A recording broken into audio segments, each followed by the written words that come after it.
श्रीराम जय राम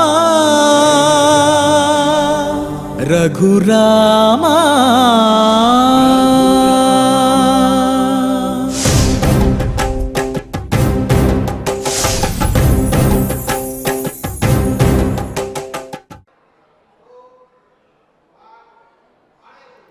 ओं नमो वेंकटेशाय।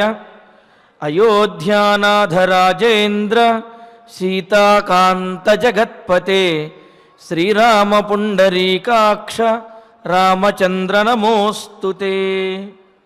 ओ अयोध्याधिपति రాజశ్రేష్ఠ సీతాపతిగా ఉంటూనే జగత్పతిగా జగత్తునంతటినీ కూడా పరిపాలించేవాడా ఆనందమూర్తి అయిన ఓ శ్రీరామచంద్ర మమ్మల్ని అందరినీ కూడా అనుగ్రహించవయ్యా అని రామచంద్రమూర్తిని ప్రార్థిస్తూ తదభిన్న స్వరూపుడైనటువంటి శ్రీవారి యొక్క అనుగ్రహంతో భక్తులందరూ కూడా సత్సంతానాది సకల శుభ పరంపరలతోటి వర్ధిల్లాలి అని ఆకాంక్షిస్తూ తిరుమల తిరుపతి దేవస్థానం వారు స్వామివారి సన్నిధానంలో నిర్వహిస్తున్నటువంటి శ్రీమద్ రామాయణం బాలకాండ పారాయణ కార్యక్రమం నేటికి 207వ రోజులో మనం ప్రవేశించాము.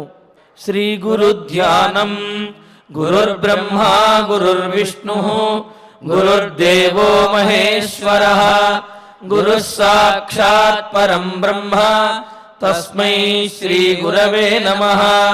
శ్రీనివాస ధ్యానం శ్రీ వెంకటాచలాధీశం శ్రియాధ్యాసిత వక్షసం శ్రితచేతన మందారం శ్రీనివాసమహం భజే. అథ సంకల్పః శ్రీమదాదివరాహ క్షేత్రే విరాజమానస్య శ్రీ పద్మావతి జానేః అఖిలాండ కోటి బ్రహ్మాండ నాయకస్య శ్రీరామచంద్ర రూపాంతరస్య భగవతః శ్రీ వెంకటేశ్వర స్వామినః సన్నిధౌ హనుమత్ సీతా లక్ష్మణ భరత శత్రుఘ్న పరివార సమేత శ్రీరామచంద్ర పరబ్రహ్మణః పరిపూర్ణానుగ్రహేణ అస్మిన్ భువనే అతిశీఘ్రమేవ విశూచికాక్రిమేః వినాశనార్థం భారతవర్షస్య అభివృద్ధౌ నిమగ్నానాం విద్యా విత్త వాణిజ్య కృషి వైద్య వైజ్ఞానిక దేశరక్షణాది రంగేషు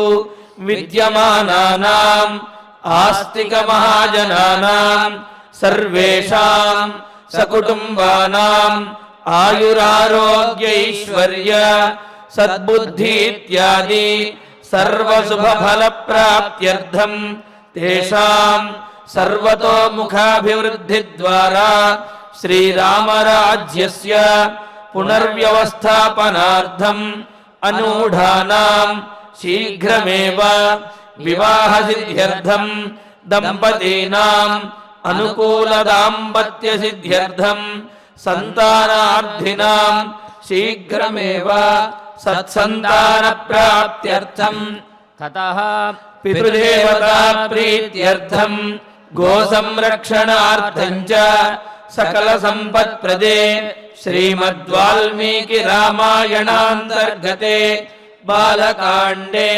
యథాశక్తి శ్లోక వ్యాఖ్యాన పురస్సరం 39 సర్గ శ్లోక పారాయణం తథా శ్రీమద్యోగవాసిష్ఠే విశూచికా మహామారీ నివారకస్య మహామంత్రస్య పారాయణం శ్రీధన్వంతరి మంత్ర పారాయణం చ అన్యోన్య సాహాయ్యేన ఆచార్యముఖేన కరిష్యామహే.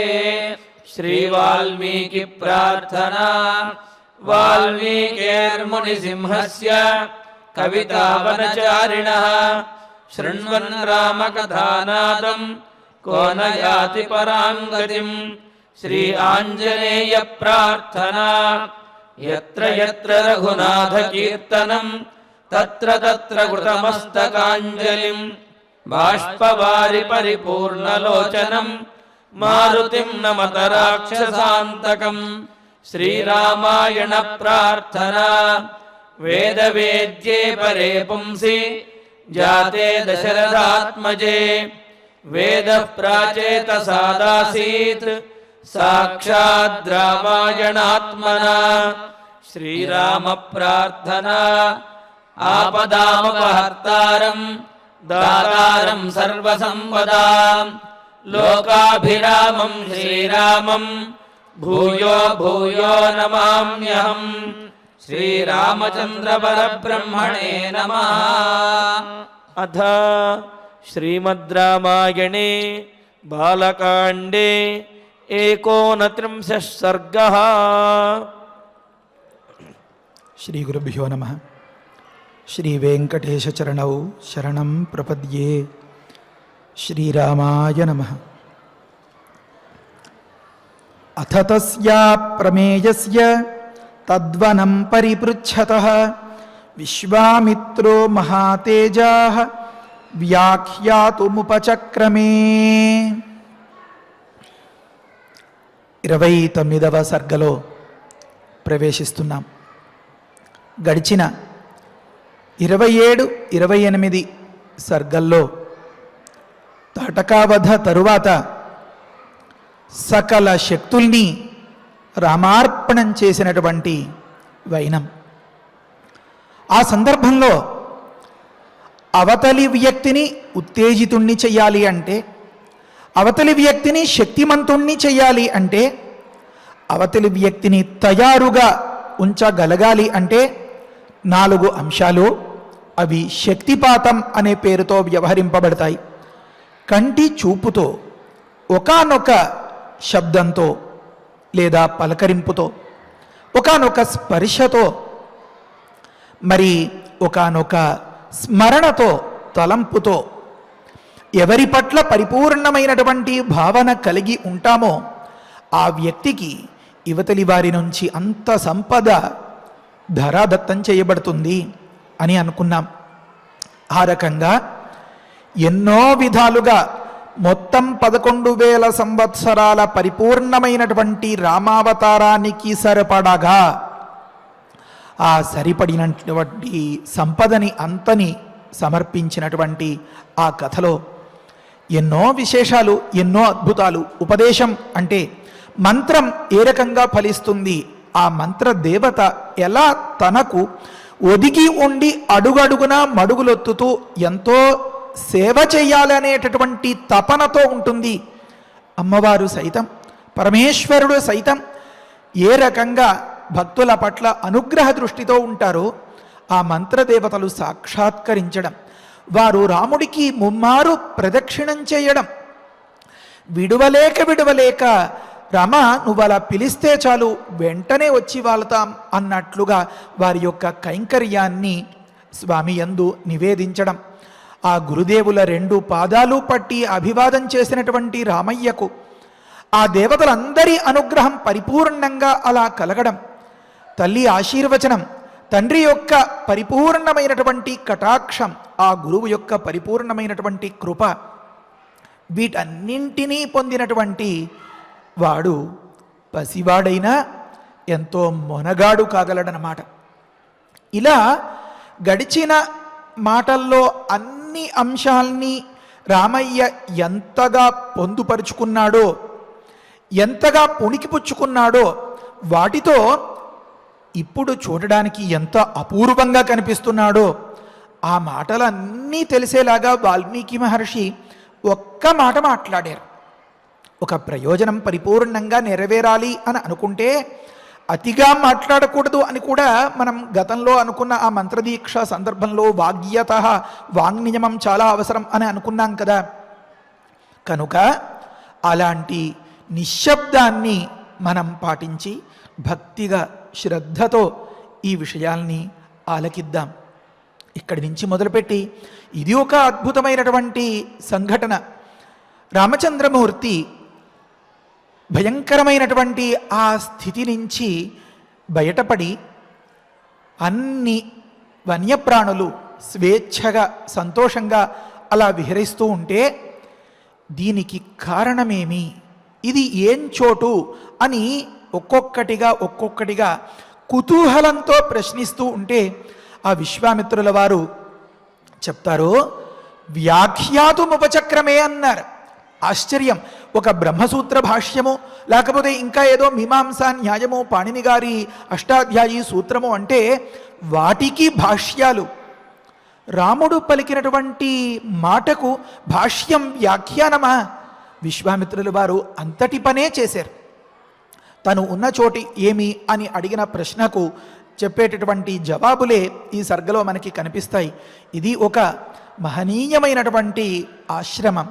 అందులో వామనమూర్తి స్వామి లోకోద్ధరణం కోసం ఏ రకంగా ఆవిర్భవించారు, ఈ సిద్ధాశ్రమాన్నే తను ఎందుకు, అంటే విశ్వామిత్రుల వారే ఎందుకు ఆవాసంగా చేసుకున్నారు, విశ్వామిత్రుల వారు ఈ స్థానాన్నే ఎందుకు ఆవాసంగా చేసుకున్నారు, ఇలాంటి విషయాలతో దాదాపుగా ఈ సర్గ పూర్తయ్యేసరికి సిద్ధాశ్రమానికి చేరుకుంటారు రామలక్ష్మణులు విశ్వామిత్రుల వెంట. మనం రామభక్తితో వారి వెంట నడుద్దాం. ఈ శ్లోకార్థాన్ని గమనిద్దాం.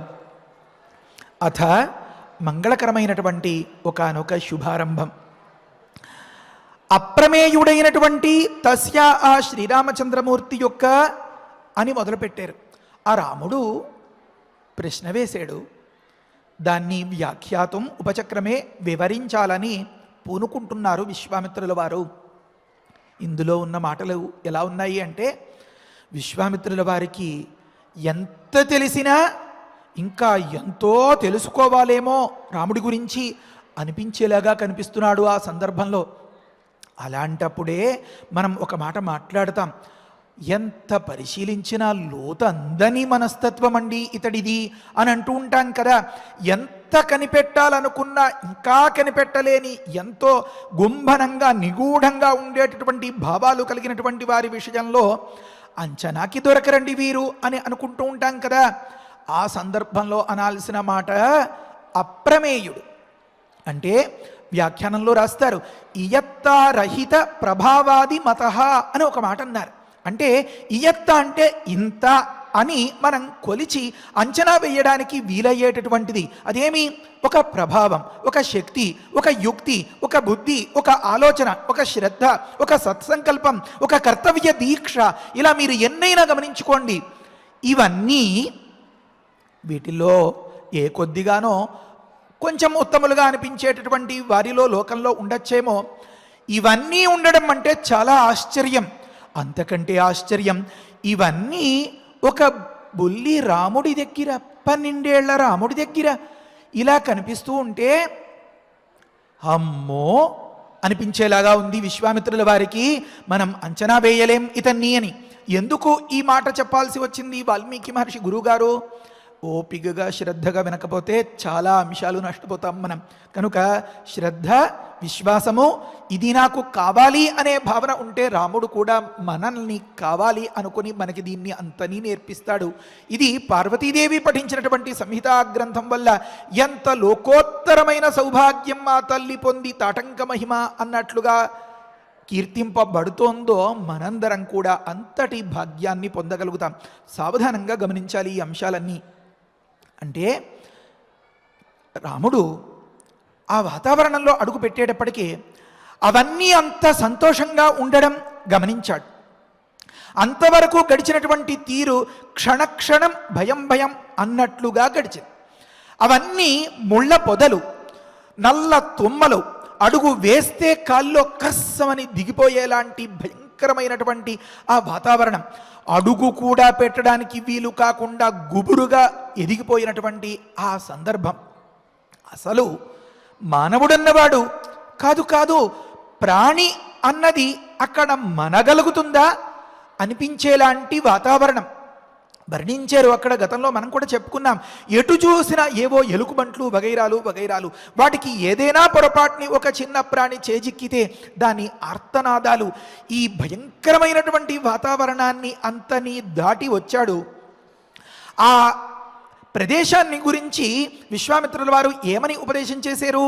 ఇది సకల సస్యములతో, అంటే పంటలతో, పాడి అభివృద్ధితో, ఫల పుష్పాదులతో ఎంతో శోభగా ఉండి దేవేంద్రుడికి సైతం ఆ సమస్యను కుదర్చడానికి వేరెక్కడా చోటు లేక ఇక్కడికి తీసుకొచ్చి అతన్ని మళ్ళీ దేవేంద్రుడంతటి వారిని తయారు చేసినటువంటి పుణ్యభూమి రామ ఇది.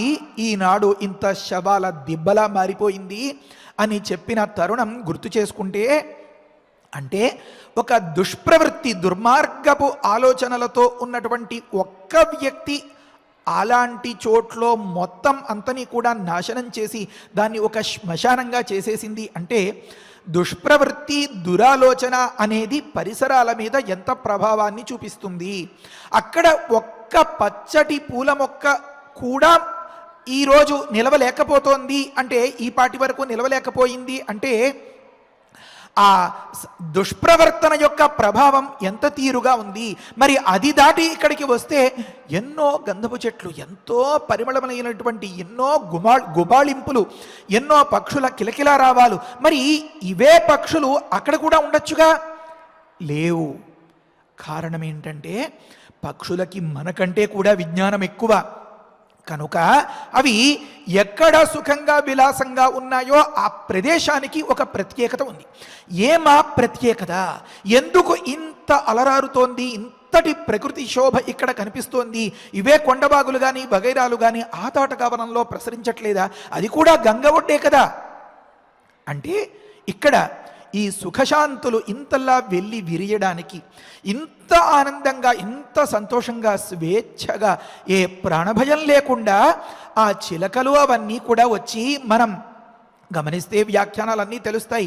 భుజం మీద వాలే చిలక ఒకటి, లేకపోతే ఒక కోదండం మీద వాలేటటువంటి మరొక పక్షి, ఈ రకంగా అవి చాలా స్వేచ్ఛగా ఉన్నప్పుడు మాత్రమే అలా ప్రవర్తించగలుగుతాయి. విచిత్రం, అవి మన కోసం వచ్చినట్లు కాదు, ఒక స్థిరమైనటువంటి, అంటే నాకు ఏ బెడద లేదు అని నమ్మగలిగినటువంటి చోటుకి వచ్చి అవేవో పండు కాయో తెచ్చుకుంటే అది ఆ కాళ్ళల్లో పెట్టుకుని ముక్కుతో పొడుచుకుంటూ దాన్ని ఆస్వాదిస్తాయి తప్ప మనం ఎక్కడ వాలేం, ఈ పరిస్థితులేంటి, పరిసరాలేంటి, ఇవేం దానికి అక్కర్లా. ఈ విధంగా తన భుజం మీద నిస్సంకోచంగా ప్రాణభయం లేకుండా వాలినటువంటి ఆ చిలకలన్నీ వాటన్నింటినీ పరిశీలిస్తే ఆ కిలకిలారావాలన్నీ వింటూ ఉంటే దీనికి మూలమైనటువంటి ఏదో ఒక మహిమ ఇక్కడ ఉంది. ఆ మహిమకు కారణం గొప్ప భగవద్ ధ్యానం, భగవద్ అనుగ్రహం. ఆ భగవద్ అనుగ్రహం అంతల్లా కలగడానికి తపశ్చరణం కారణం.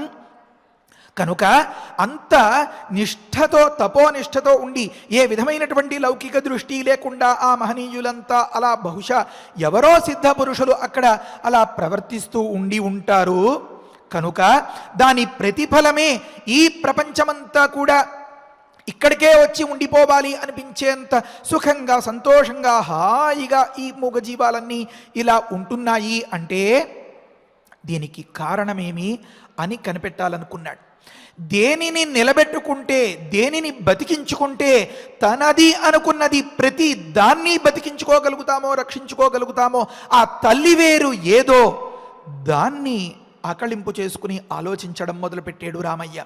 అంటే ఏమి, మనం గతంలో కూడా అనుకున్నాం, వశిష్ఠులు, వామదేవులు ఇలాంటి మహనీయులు అందరూ దేశ భద్రతా మండలి. కనుక మంత్రులు అంటే కేవలం సుమంత్రుడు వగైరాలు వీరు మాత్రమే కాదనమాట. వారు ఎత్తుగడలు రచించేటటువంటి వ్యక్తులైతే వీరు ఆ ఎత్తుగడలు అందంగా పారేలాగా, గొప్ప విజయాన్ని ఇచ్చేలాగా తగినటువంటి మంత్రశక్తిని ధారపోసేవారు. కనుక మంతనాలు చేసే మంత్రులు ఒక దగ్గర, దేశ భద్రతా మండలిలాగా ఉన్నటువంటి ఈ భద్రాన్ని, మంగళాన్ని కలిగించి మంత్రశక్తిని ధారపోసేటటువంటి మండలి ఒక దగ్గర. దీనిని గమనించినటువంటి రామయ్య ఇంతవరకు అలా నడుచుకుంటూ వస్తూ ఉంటే మరి ఒకానొక సందర్భంలో స్థాణ్వాశ్రమం, అక్కడి వ్యవహారాలు, అక్కడి ప్రజలు, అది దాటిన వెంటనే ఘోరమైనటువంటి ఈ తాటకావనం, మరి అది దాటగానే ఈ సిద్ధాశ్రమ ప్రాంగణం, ఈ పరిసరాలు, ఇవి గమనిస్తూ ఉంటే సుఖస్య మూలం ధర్మ. చాణక్యుడు చెప్తారు, చాలా గొప్ప అద్భుతమైనటువంటి నీతి. చాలా ఈజీగా, సులువుగా, అలవోకగా మనం ఎలా ఎదగచ్చో, వేటిని ప్రిన్సిపల్స్గా, మంచి వ్యక్తిత్వాలుగా మనం అలవరుచుకున్నట్లయితే ఆ సుఖాన్ని మనం పొందగలుగుతామో, సామాన్యుణ్ణి మహారాజును చేసినటువంటి వైనం కదా చాణక్యుడిది. ఎంత గొప్ప బుద్ధి శక్తి అక్కడ చెప్తారు. సుఖస్య మూలం ధర్మ అని మొదలుపెట్టి కొన్ని విషయాలు. కనుక ఈ సుఖశాంతులకి, ఈ సంతోషాలకి కారణమైనది ధర్మం. ఆ ధర్మం అనేది చాలా ఆశ్చర్యం. ఒక్కరూ పాటించినా కూడా ఏదో పర్జన్యవల్ లక్షణ ప్రవృత్తి అని అలాంటి స్థలాల్లో చెప్తూ ఉంటారు. ఎలా అయితే ఏదో కొన్ని సందర్భాల్లో జరిగినటువంటి హోమం వల్ల ఏర్పడిన మేఘమే అయినా అది పక్షపాత బుద్ధి లేకుండా మంచివాడి పెరట్లోనూ చెడ్డవాడి పెరట్లోనూ కూడా సమానంగానే వర్షించి ఆ నీటిని అందించి సస్యశ్యామలంగా ఉండేలాగా మన దొడ్డి పక్కవారి దొడ్డి కూడా చేస్తుందో, ఆ రకంగా ధర్మం అనేది ఒకరు పాటించిన ధర్మో విశ్వస్య జగత ప్రతిష్ఠ అను ఉంది కనుక సకల ప్రపంచానికి ఒకానొక ఆధారం, ఒకానొక సుఖాన్ని, ఒకానొక శాంతిని, ఒకానొక సంతోషాన్ని, ఒకానొక జయాన్ని, ఒకానొక బాధా నివృత్తిని కలిగించేదిగా ఉంది కనుక అలాంటి ధర్మానికి కేంద్రాలు ఇవి. అలాంటి ధర్మం అనేది ఏదో ఎక్కడో పుస్తకాల్లో రాసి పెట్టుకుంటే, లేకపోతే ఎక్కడో మరో దగ్గర మనస్సులోనే దాచుకుంటే ఫలించేది కాదు. మరెలా అంటే నిరంతరం అభ్యాసం జరగాలి. రామనామం ఇంత గొప్పది, శ్రీరామ శ్రీరామ అని ఆయన ఎవరో పెద్ద ఆయన చెప్పారు అనుకున్నంత మాత్రాన మన కొరిగేదేమో. మనం ఒకరితో మాట్లాడడానికి ప్రయత్నించిన ఆ క్షణంలో అవతల వ్యక్తి నుంచి జవాబు వచ్చేలోపు ఇంకొక వాట్సాప్ స్టేటస్ చెక్ చేసుకునే బదులు శ్రీరామ శ్రీరామ శ్రీరామ అని కనుక మనం సాధన చేయగలిగితే, ఈ అస్త్రాన్ని కనుక పురశ్చరణం చేయగలిగితే, ఇదే ఒకానొక బ్రహ్మాస్త్రం అయిపోతే మనం ఏ దేశకాల పాత్రలకి లోబడి ఉన్నా సరే ఇది మన చుట్టూతా ఉండేటటువంటి ఒకానొక రక్షణ కవచం అయి మనకి కనిపించని ఒక అంగరక్షకుడు, బాడీగార్డ్ అంటారే, ఆ మాదిరిగా తయారు చేస్తుంది. కనుక ఈ ధర్మం అనేటటువంటి దానికి నిరంతరం సాధన, దీనివల్ల విశ్వస్య జగత ప్రతిష్ఠ అన్నట్లుగా సకల లోకోపకారం కలుగుతోంది. కనుక ఇలా ఉండడానికి కారణమేమి అని అడిగారనమాట. తర్వాతి మాటలన్నీ గమనిస్తే తెలుస్తుంది. ఏమనంటే తపశ్చరణ యోగార్థం అని ఒక మాట ఉంది. మనం దాన్ని కూడా వివరించుకుందాం. అంటే తపస్సు జరగాలి అంటే అక్కడ యోగం ఉండాలి. యోగం అంటే ఏమి? పతంజలి మహర్షి చెప్తున్నారు, యోగశ్చిత్తవృత్తి నిరోధ అన్నారు. దాని మీద కాసేపు దృష్టి, వీరి మీద కాసేపు దృష్టి, వీధిలో కాసేపు, ఇంట్లో కాసేపు, వంటింట్లో కాసేపు ఉంటే అదేమంతగా ఫలించేది కాదండి. మరేమి అన్నారు? మీకు ఏది కావాలో దాని యందే కనుక మీరు దృష్టి పెట్టినట్లయితే దానినే ఉపాసనం అన్నారు. ఆ రకమైనటువంటి ఉపాసనాన్ని చిత్తవృత్తి నిరోధము అనే మాటతో చెప్పారు. అంటే ఈ చిత్తం అనేది పరిపరి విధాల పోవడం, దాని స్వభావం, సహజమైన స్వభావంతో ఉన్నటువంటి దానిని అబ్బే ఇది వద్దు, అబ్బే ఇది ఇప్పుడు కాదు, అబ్బే ఇది ఇప్పుడు అంత నాకు నచ్చలేదు అని అనుకుని నచ్చజెప్పుకుని దాన్ని అంతని మళ్ళించి ఇదే నాకు ఇప్పుడు కావాలి అని ఒక దగ్గర కూర్చుని కుదుర్చుకున్నట్లయితే, మనం కూర్చోవాలి, తిష్ట కుదిరితేనే కానీ నిష్ట కుదరదు అంటారు కదా, దాన్ని కుదుర్చుకుంటే అప్పుడు పనవుతుంది. కనుక చెప్పారు ఆ మాటల్లో తపశ్చరణ యోగార్థం అని.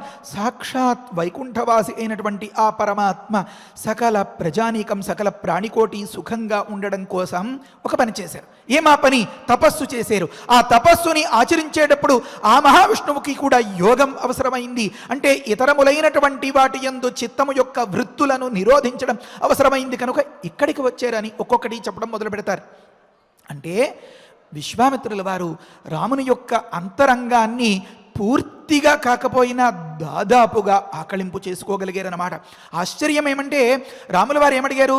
గురుదేవా ఈ ప్రాంతం ఎవరిది అని అడిగారు. నాయన ఇది సిద్ధాశ్రమం రా అబ్బాయి, మనం ఇక్కడే మన కార్యక్రమం చేయబోతాం, అక్కడికే రాక్షసులు వస్తారు, నువ్వు వారిని నివారించాలి, కట్టే కొట్టే తెచ్చే అయిపోయింది అన్నట్లుగా వెళ్ళిపోయారా? వెళ్ళలేదు. రాముని మనస్సు పూర్తిగా సమాధానపడాలి. రామునికి ఈ దేశ భద్రతా మండలి అనేది ఎక్కడ ఉంటుంది? ఈ ప్రపంచ సుఖం అనేది ఏ ధర్మం మీద ఆధారపడి ఉంది?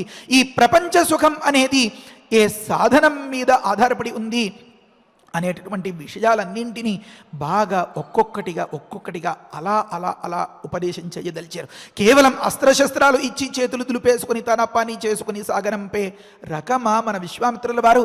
కానీ కాదు. అందుకనే ముఖ్యమైనటువంటి ఆ వ్యవహారాన్ని చక్కదిద్దడానికి వచ్చినటువంటి దివ్యమైన పాత్ర సీతాయాపతయే నమః అని కదా మనం అనుకోవాలి. అప్పుడే కదా ఆ శ్లోకం పూర్తి. కనుక ఆ మహాశక్తి, ఆ పరాశక్తి, ఆ తల్లి సీతమ్మ చేయి పట్టే సందర్భం వరకు విశ్వామిత్రుల పాత్ర కనుక పరిపూర్ణం చేయాలి రామావతారాన్ని. కనుక రాముని యొక్క వ్యక్తిత్వాన్ని పరిపూర్ణం చేయాలి. కనుక దీనికి కావలసినటువంటి సమాచారాన్ని అంతని సవివరంగా తెలపాలి అనుకుని అనుకున్నారు. బహుశా వాల్మీకి మహర్షి విశ్వామిత్రుల గుండెల్లో దూరేరో ఏమో. విశ్వామిత్రుల వారు చెప్పడం మొదలుపెట్టారు అని అనలా, విశ్వామిత్రుల వారు చెప్పారు అని అనల, విశ్వామిత్రుల వారు సమాధానం చేశారు అని అనల. వ్యాఖ్యాతుముపచక్రమే, ఇది పెద్ద వ్యాఖ్యానం, ఇది పెద్ద భాష్యం. రాముడి అంతరంగంలో మిదిలేటటువంటి ఆ సందేహాలు అన్నింటికీ ఇది గొప్ప సమాధానం. రాముడి మనస్సులో ఒకానొక దృఢమైనటువంటి నిర్ణయం, మనం దీన్ని నిలబెట్టాలి అనేటటువంటి దానికి ఇది ఒకానొక పీఠ. ఆ పీఠాన్ని పరుస్తున్నారన్నమాట విశ్వామిత్రుల వారు. కనుక అన్నారు మాట, అప్రమేయుడువయ్యా. అంటే ఇంత అని ఏ విషయంలోనూ అంచనాకి రాలేని, అంచనాలు మించిన బుద్ధిశక్తి కల, అంచనాలు మించిన కర్తవ్య దీక్ష కలిగినటువంటి మహనీయుడు అయ్యా రామయ్య. కనుక అథతస్య అప్రమేయస్య, ఎందుకు ఇంతలా అనుకోవాల్సి వచ్చింది అంటే ఒకానొక సందర్భంలో ఏకాస్త తొట్టుబాటు లేకుండా తను పక్క నుంచి అంతలా రామా కొటై కొటై కొటై ఏకాస్త తొణకకుండా బెసకకుండా ఆ కర్తవ్యాన్ని ఆలోచించుకుంటూ గురి తప్పకుండా చాలా జాగ్రత్తగా ఆ బాణప్రయోగం చేసినటువంటి వైనం అంతా గమనిస్తూ ఉంటే ఒకానొక సందర్భంలో మరి కౌసల్యా సుప్రజారామ అన్న సందర్భంలో మరి ఆ సంధ్యావందనాదులు కర్తవ్యం పూర్వ సంధ్యా ప్రవర్తనే కర్తవ్యం దైవమాన్నికం, ఈ విషయాలన్నీ పరిశీలిస్తూ ఉంటే ఈ శ్రద్ధ, ఈ ఆసక్తి మనం గతంలో కూడా చదువుకున్నాం.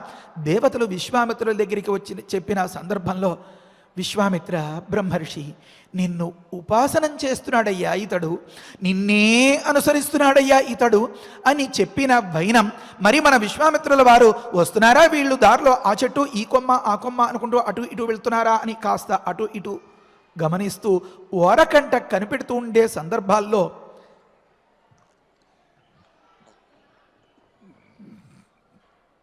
శ్రీరామ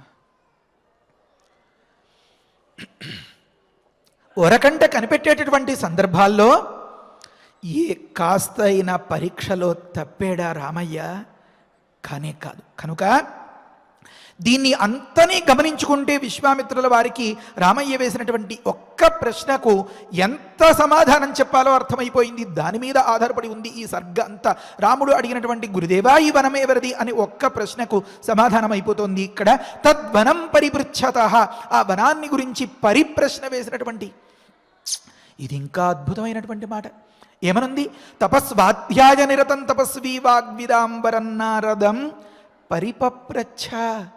అంటే పెద్దల దగ్గర విషయాన్ని గ్రహించాలి, గమనించాలి అని అనుకున్నప్పుడు తన అమాయకత్వం వెర్రితలలు వేయకుండా శ్రద్ధతో, ఆసక్తితో, అవధానంతో, ఆ గురువు యందు పరిపూర్ణమైనటువంటి విశ్వాసంతో ఇతడి నోటి వెంట వచ్చే ప్రతి మాట మనకి ఒకానొక మహోపకారాన్ని చేసేటటువంటి గొప్ప అంశాన్ని ఉపదేశిస్తుంది అనే భక్తి భావన పరిపూర్ణంగా నిండి ఉన్నటువంటి వ్యక్తి ఏదైనా సందేహంతో అడిగే మాటను ప్రశ్న అని ఊరుకోకూడదు. మరి ఏమనాలి? పరిప్రశ్న అన్నారు. అందుకనే తద్విద్ధి ప్రణిపాతేన పరిప్రశ్నేన అని గీతాచార్యుల వారు కృష్ణ పరమాత్మ బోధిస్తున్నారు అర్జునుణ్ణి అడ్డంగా పెట్టుకుని మనకి.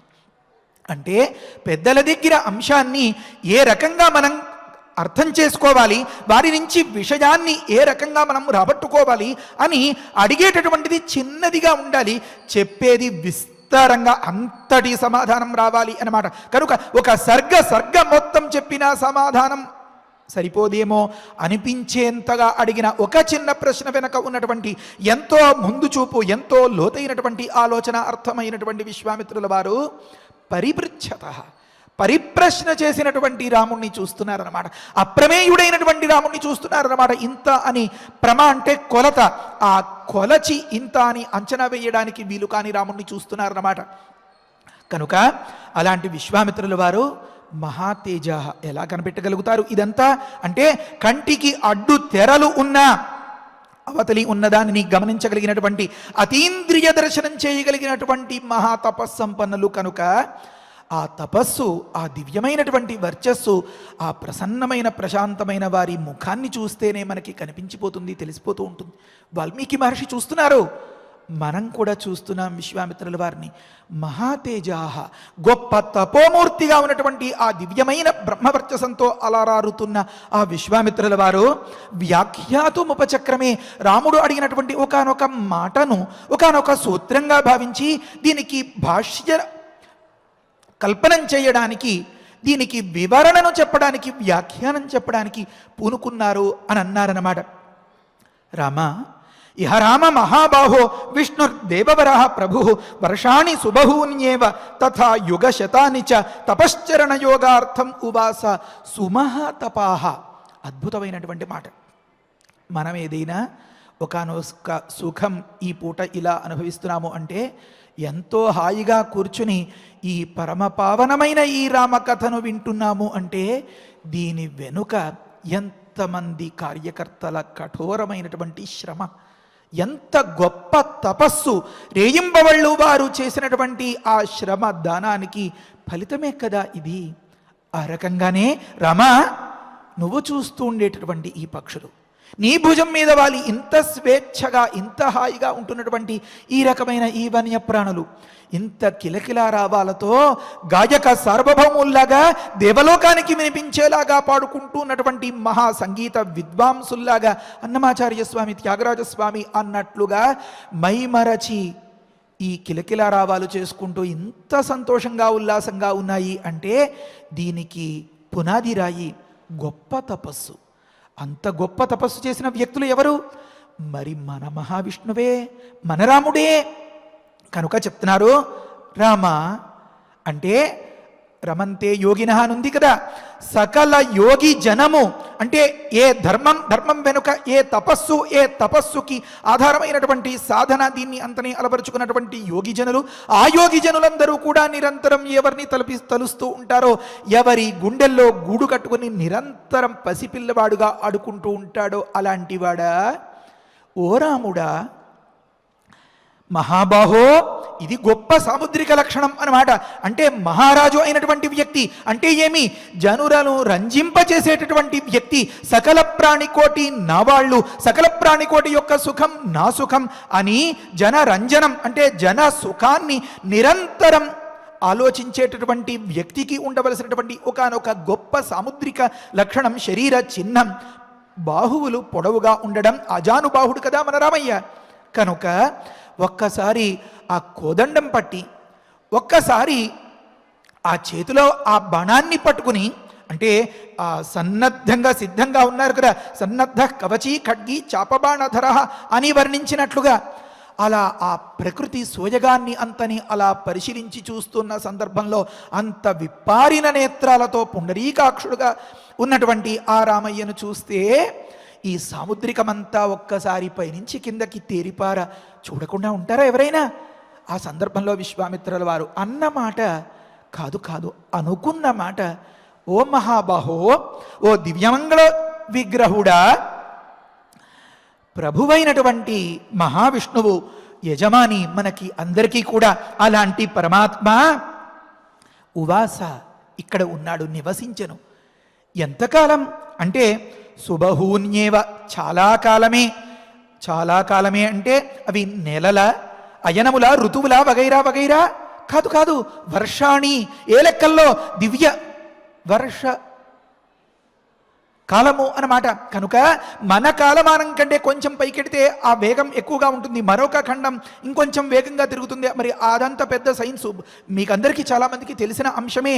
కనుక ఒకానొక గ్రహం వేగంగా చుట్టేసి వస్తుంది అంటారు అనుకోండి. నిన్ననే మా మిత్రులు చెప్తున్నారు, సుమారుగా 4.5 గంటల్లోనే దానికి ఒక దిన ప్రమాణం అయిపోతుంది అని. మరి మనకు 24 గంటలు పడుతోంది. మన దృష్టిలో కొలిస్తే 4.5 గంటల్లో రోజు అయిపోయే గ్రహాలు కొన్ని. అలా మన దృష్టిలో కొలిస్తే వేల సంవత్సరాలు, దివ్య సంవత్సరాలు. అంటే మన దృష్టిలో కొలిస్తే అవి అనేక యుగములు అన్నమాట. అందుకనే చెప్తున్నారు యుగ శతానిచ, శతశబ్ద అనేక పర్యాయ అంటారు. అనేక యుగాలు ఇక్కడ ఉన్నాడు. ఎందుకున్నాడండి అంటే తపశ్చరణ యోగార్థం. అక్కడ అర్థం రాస్తారు, తపస్సును ఆచరించడం కోసం ఏ యోగం అనగా చిత్తవృత్తి నిరోధం కావాలో ఆ చిత్తవృత్తి నిరోధం అక్కడెక్కడా కాక ఈ ప్రాంతంలో అయితే అలా కుదురుగా ఉండి స్థిరంగా స్థిమితంగా హాయిగా తనకి కావాల్సిన తపస్సు చేసుకోవచ్చు అని కొందరు చెప్తూ ఉంటారు. ఒకానొక సందర్భంలో ఒకానొక చోట్లో కూర్చుంటే భగవద్ధ్యానం చేసుకోవడానికి చాలా బాగుందండి ఈ ప్రాంతం. ఈ గుడిలో ఏవో మనకి అనుకూలమైన వైబ్రేషన్స్ వస్తున్నాయండి. ఆ భావ తరంగాల వల్ల మనసులో ఏదో తెలియని ప్రశాంతత అండి అంటూ ఉంటారు. కొన్ని సందర్భాల్లో మన ఇళ్ళకి వచ్చినటువంటి వారు కూడా ఇలాంటి అభిప్రాయాన్ని వెలిబుచ్చడం మనం గమనించవచ్చు. అంటే ఇల్లు ప్రశాంతంగా ఉంటే ఏ ఏడుపులు, ఉసూరు మనడాలు, శాపనార్థాలు, తిట్లు, గొడవలు, పెడబొబ్బలు లేకుండా చక్కగా చిన్న రాముల వారి పటమైన మనకి నచ్చినటువంటి ఇష్టదేవత అయినా ఓ చిన్న దీపం పెట్టి మన పెరట్లో మనం అలంకరించుకుందుకు పనికిరాదు అనుకున్నటువంటి ఆ మందార పువ్వు వగైరా అయినా దాని మీద పెట్టి ఆ రకంగా పీట వేసుకుని ఉన్నటువంటి ఆ యజమానిని పలకరించడానికి వచ్చిన వ్యక్తి చూసి ఏమనుకుంటారండి? ఆహా, ఎంత ప్రశాంతంగా ఉందండి ఈ ఇల్లు, ఎంత హాయిగా ఉందండి అని అనిపించదా? కనుక మహావిష్ణువు అన్ని లోకాలు వెతగ్గా తపశ్చరణ యోగార్థం తన తపస్సును ఆచరించడం కోసం చిత్తం పరిపిరి విధాలా పోకుండా ఏ యోగము అనే చిత్తవృత్తి నిరోధం కావాల్సి వచ్చిందో దానికోసం ఇక్కడికి వచ్చాడు రామ. వచ్చి మరి వచ్చినవాడు ఊరికే ఉంటాడా? సుమహాతపాహ, తపస్సు చేశాడు. ఎటువంటి తపస్సు చేశాడు? మహాతపస్సు చేశాడు. ఏ మాదిరిగా? సుమహాతపాహ అన్నారన్నమాట. సుష్టుగా, శోభనంగా, ఎంతో గొప్పగా. తపస్సు అంటే ఏమి? భగవద్ధ్యానం. తపస్సు అంటే ఏమి? ఒక మంచి ఆలోచన. తపస్సు అంటే ఏమి? ఒక గొప్ప వేద పారాయణం. అలాంటి తపస్సు అంటే ఏమి? మన పాలిట ఈ వేదవేద్యుడైనటువంటి మనరామ కథను చెప్పుకోవడం, వేదము వంటి వాల్మీకి మహర్షి నోటి వెంట వచ్చినటువంటి శ్రీమద్ రామాయణం పారాయణం అన్నమాట. కనుక ఇలాంటి తపస్సును మహా గొప్పగా, మళ్ళీ ఇంకా ఉత్కృష్టంగా చేస్తూ ఇక్కడ అంతకాలం గడిపేసాడండి అన్నారన్నమాట. కనుక బహూన్యేవ వర్షాణి తథా యుగ శతాని చ, వందల కొలది యుగముల కాలము తపశ్చరణం కోసం ఇక్కడ ఉవాస సుమహాతపాహ అని అన్నారు. తరువాతి మాట అంటే ఈ ప్రాంతం ఎటువంటిది అనే అంచనా రామయ్యకి కొద్దిగా తెలుస్తోంది. ఏష పూర్వాశ్రమో రామ వామనస్య మహాత్మన సిద్ధాశ్రమ ఇది ఖ్యాత సిద్ధో యత్ర మహాతపాహ. అయితే అంతటి వ్యక్తి వెతుక్కుని ఇక్కడికి వచ్చారు, కానీ ఆ ఫలితం పొందారంటారా గురుగారు? సందేహం రామయ్యకి. మనస్సులతోనే వాళ్ళు అన్నీ ఇచ్చి పుచ్చుకుంటూ ఉంటారు భావాలు. కళ్ళ చూపులతోన, కంటి చూపులతోటే వారి ప్రశ్నలు సమాధానాలు అయిపోతూ ఉంటాయి అన్నమాట. గురు శిష్యులు అంటే అది అర్థం. బాగా అనురాగంతో ఉండేటటువంటి దంపతులో, లేకపోతే బాగా అనుకువగా ఉండేటటువంటి సేవకులో, పిల్లలో, పెద్దలో, మరి ఆ రకంగా కంటి చూపుతో హృదయాన్ని అర్థం చేసేసుకునేటటువంటి వైనాలు మనకి లోకంలో కనపడవా? ఆ రకంగా సిద్ధి పొందారు. కావాల్సినటువంటి దానిని పొందడం సిద్ధి.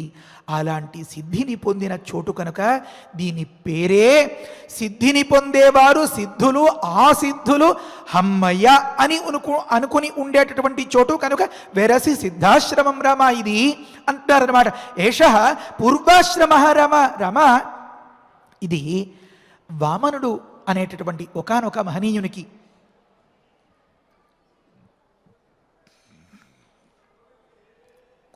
ఎవరికి? ఆ వామనుడు మన రామయ్యే కదా. కనుక ఆశ్చర్యం గమనించండి. పూర్వాశ్రమ, కావ్య సౌందర్యం ఎంత బాగుంటుందో మనసు పెట్టి దాన్ని బాగా గమనించి మనం అర్థం చేసుకోవాలన్నమాట. పూర్వాశ్రమం అనేది వెనకటి సందర్భంలో అని చెప్పి ఏదైనా ఒకనొక దాన్ని గుర్తు చేయడానికి ఉపయోగించేది కనుక. అయితే పైకి ఒకలాంటి మాట, వామనుడు అనేటటువంటి ఆయనకి పూర్వాశ్రమం. రామ, నీకు తెలియందేమైనా ఉందా? నన్నడిగి తెలుసుకోవాలా? ఇది తమరికి పూర్వాశ్రమమే కదా అన్నట్లుగా ఉందన్నమాట ఆ మాట. కనుక భావిలో అంటే ఈ కథలో ఇప్పటికీ ఇంకా వామనావతారం జరగల. విశ్వామిత్రుల వారు ఉన్నటువంటి సందర్భం వారి సంభాషణ కాలంలో మాట్లాడుకుంటే కనుక అక్కడ రాస్తారు వామనస్య అంటే భావి సంజ్ఞా విజ్ఞానాతు అంటారు. అంటే ఇటుపైన రాబోయే కథలో వామనుడుగా అవతరించబోయే మహావిష్ణువుకి అనర్థం అన్నమాట. వామనుడు అయ్యేక ఇది ఆశ్రమంగా చేసుకున్నాడా?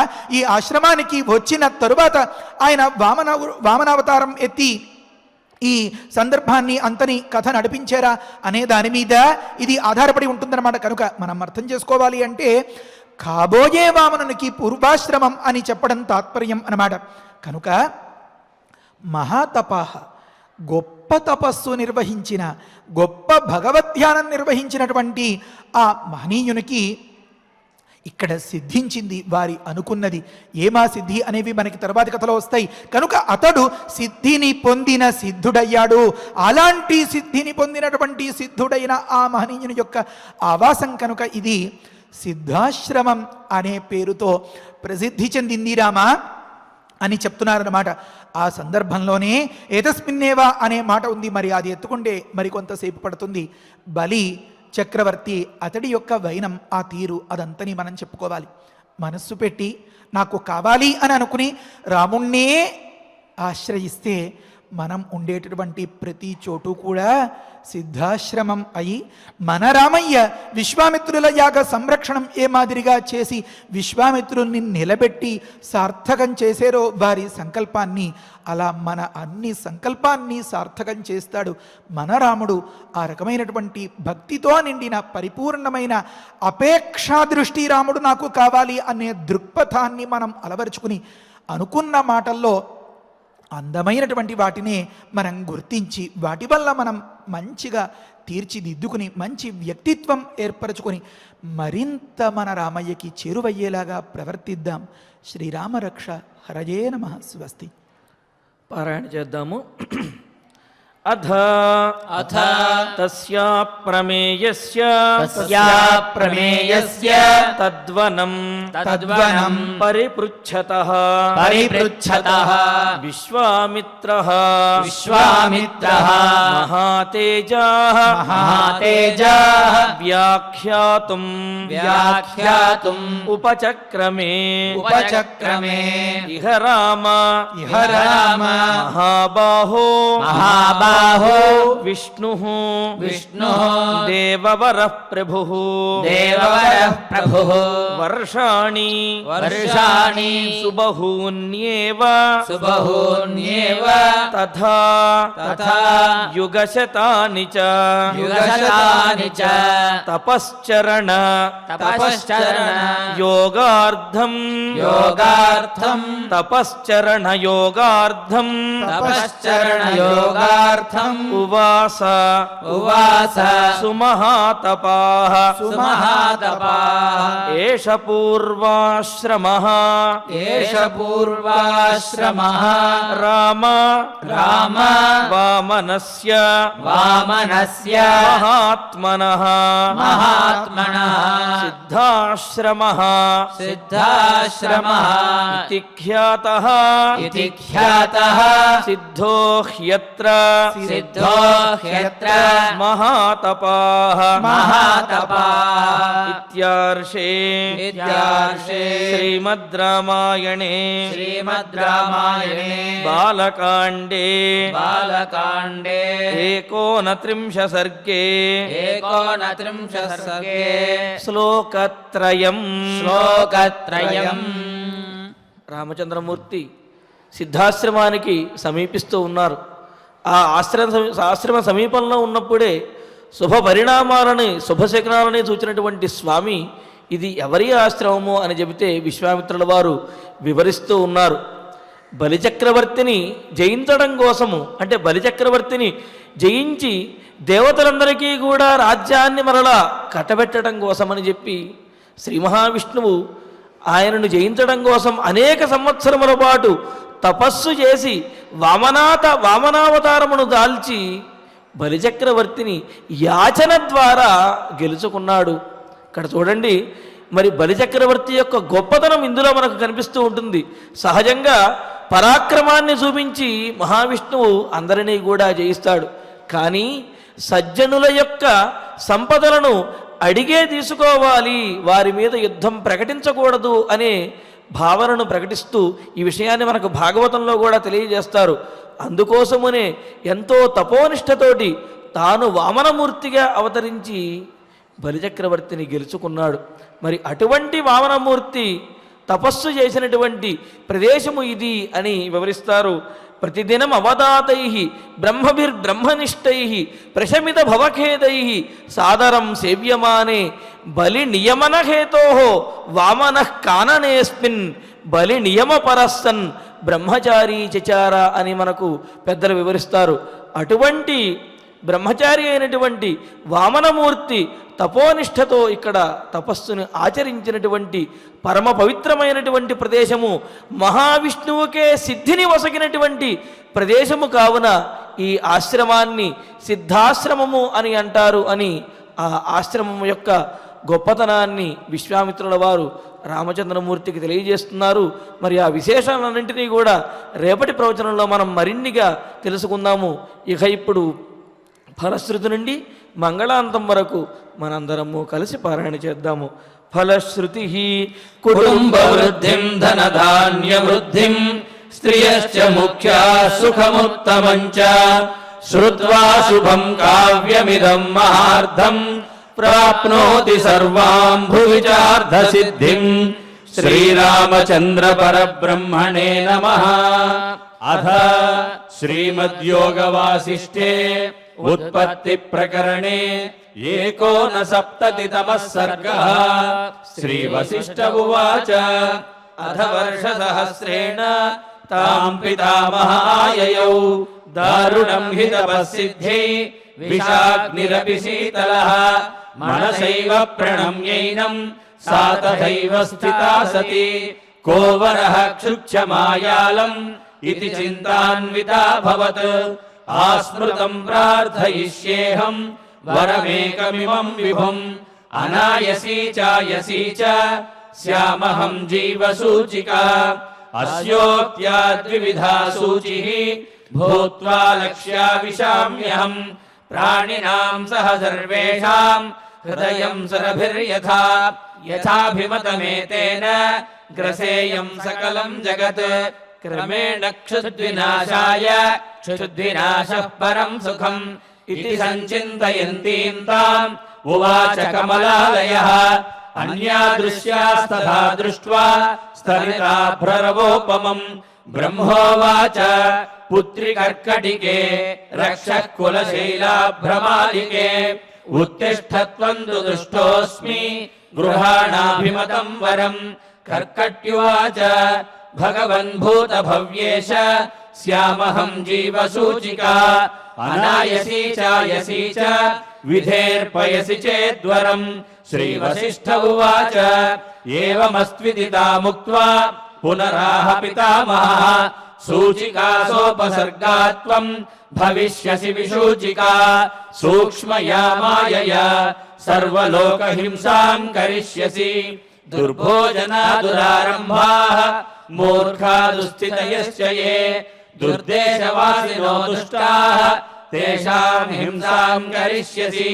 ప్రవిశ్యా హృదయం ప్రాణైః పద్మప్లీహాదిబాధనాత్ వాతలేఖాత్మికా వ్యాధిః భవిష్యసి విశూచికా. సగుణం విగుణం చైవ జనమాసాదయిష్యసి. గుణాన్విత చికిత్సార్థం మంత్రోయంతు మయోచ్యతే. బ్రహ్మోవాచ హిమాద్రేరుత్తరే పార్శ్వే కర్కటీ నామ రాక్షసి. విశూచికాభిధానా సా నామ్నాప్యన్యాయ బాధికా. తస్యాః మంత్రః ఓం హ్రీం హ్రాం హ్రీం రాం విష్ణుశక్తయే నమః. ఓం హ్రీం హ్రాం హ్రీం రాం విష్ణుశక్తయే నమః. ఓం హ్రీం హ్రాం హ్రీం రాం విష్ణుశక్తయే నమః. ఓం నమో భగవతి విష్ణుశక్తిమేనాం. ఓం హర హర నయ నయ పచ పచ మథ మథ ఉత్సాదయ ఉత్సాదయ దూరే కురు స్వాహా.